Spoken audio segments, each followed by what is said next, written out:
Kejahatan bisnis yang juga dikenal sebagai kejahatan kerah putih mengacu pada aktivitas ilegal yang dilakukan oleh individu atau organisasi dalam lingkungan bisnis atau profesional. Kejahatan-kejahatan bisnis biasanya tidak disertai kekerasan dan seringkali melibatkan penipuan atau pelanggaran kepercayaan demi keuntungan finansial. Berikut adalah gambaran komprehensifnya. Pertama, penggelapan. Penggelapan melibatkan penyelewengan atau pencurian dana atau aset yang dipercayakan kepada seseorang, seringkali oleh karyawan, pejabat perusahaan, atau seseorang yang memiliki posisi terpercaya dalam suatu organisasi. Bentuknya bisa bermacam-macam, seperti memanipulasi catatan akuntansi, memalsukan cek, atau mengalihkan dana untuk penggunaan pribadi. Kedua, penipuan. Penipuan mencakup berbagai praktik penipuan yang dilakukan untuk mendapatkan uang atau barang berharga lainnya melalui alasan palsu. Hal ini dapat mencakup antara lain penipuan sekuritas, penipuan akuntansi, penipuan asuransi, dan penipuan hipotek.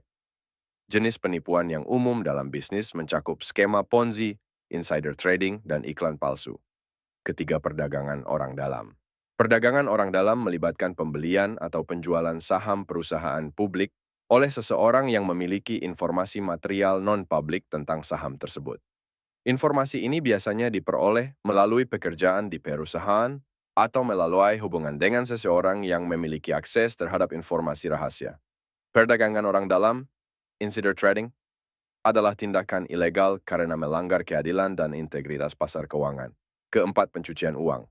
Pencucian uang adalah proses menyembunyikan asal-usul uang yang diperoleh secara ilegal, biasanya dengan meneruskannya melalui serangkaian transfer perbankan atau transaksi komersial yang rumit.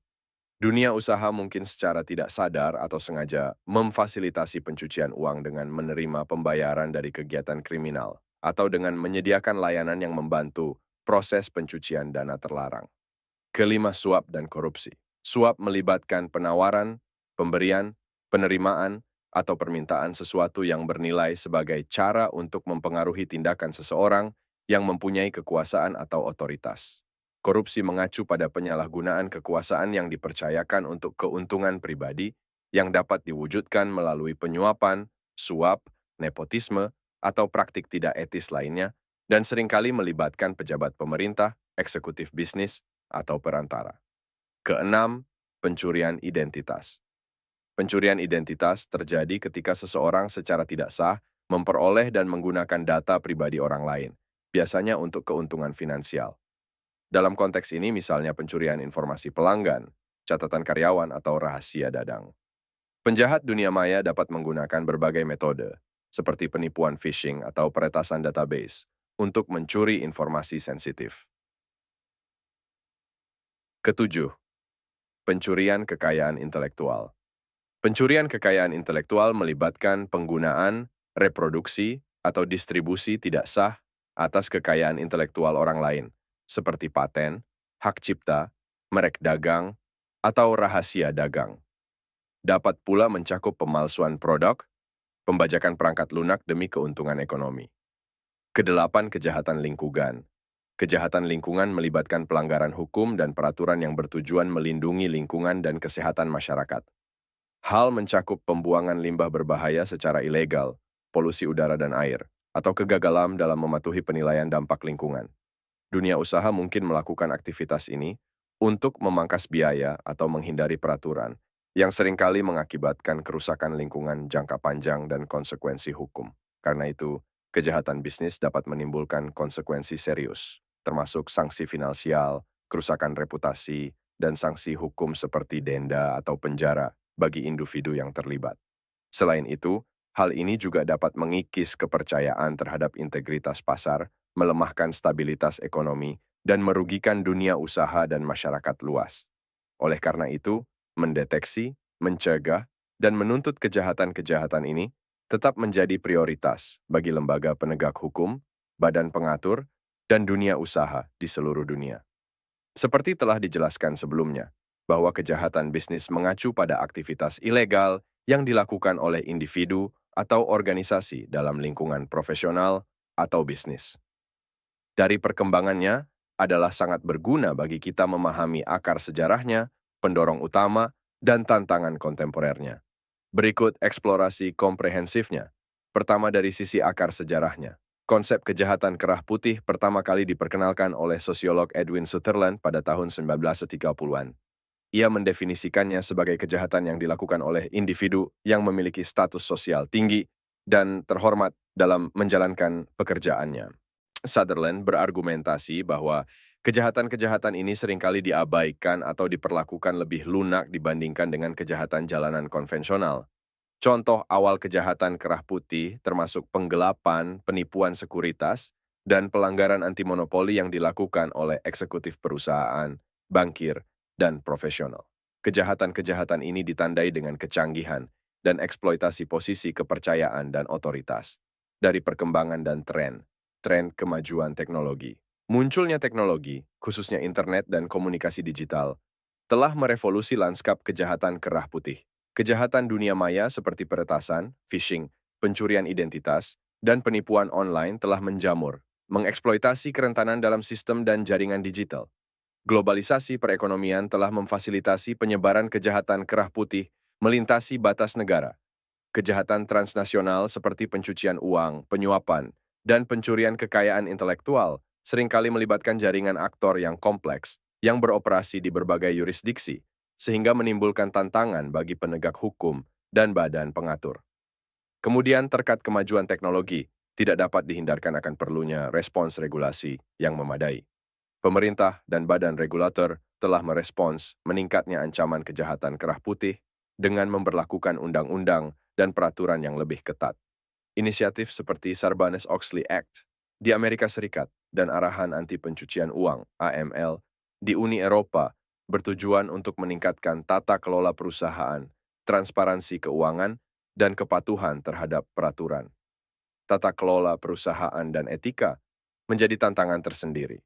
Dunia usaha semakin menyadari pentingnya perilaku etis dan tata kelola perusahaan dalam mencegah kejahatan kerah putih. Perusahaan menerapkan program kepatuhan, kode etik, dan pengendalian internal untuk mendorong transparansi, akuntabilitas, dan perilaku etis di antara karyawan dan eksekutif. Kejahatan non-keuangan adalah tantangan yang tidak kalah pentingnya. Selain kejahatan keuangan tradisional, terdapat kekhawatiran yang semakin besar mengenai pelanggaran kerah putih non-keuangan seperti pelanggaran lingkungan hidup, pelanggaran keselamatan di tempat kerja, dan masalah perlindungan konsumen.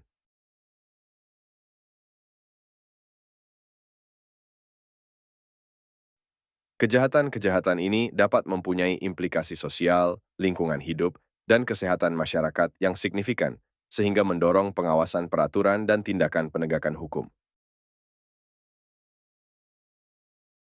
Perkembangan kejahatan bisnis tidak terlepas tantangan kontemporer.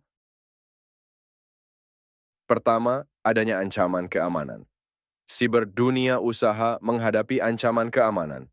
Siber yang terus berkembang, termasuk serangan ransomware, pelanggaran data, dan penipuan rekayasa sosial. Penjahat dunia maya mengeksploitasi kelemahan infrastruktur digital dan mengeksploitasi kerentanan manusia untuk melakukan kejahatan keuangan dan membahayakan informasi sensitif. Tantangan, kompleksitas peraturan, menavigasi lanskap. Peraturan yang kompleks dapat menjadi tantangan bagi dunia usaha, terutama perusahaan multinasional yang beroperasi di berbagai yurisdiksi. Kepatuhan terhadap undang-undang anti korupsi, peraturan perlindungan data, dan persyaratan spesifik industri memerlukan sumber daya dan keahlian yang besar.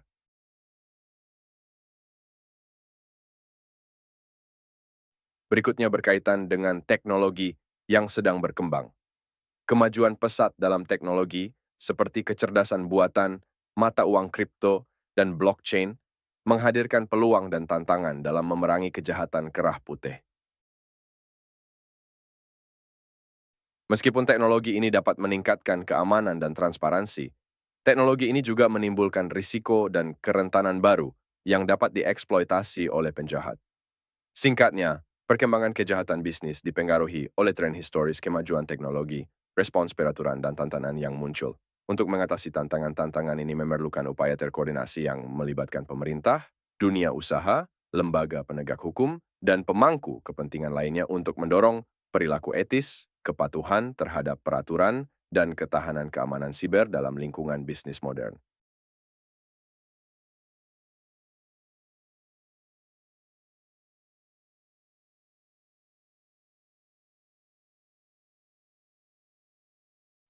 Terima kasih sudah menonton video ini, semoga bermanfaat. Apa yang disajikan dalam video ini tentulah masih jauh dari kesempurnaan dan belum mendalam. Bila ada yang kurang tepat atau Anda mau menambahkan, silahkan dituliskan di kolom komentar. Sampai jumpa pada video berikutnya.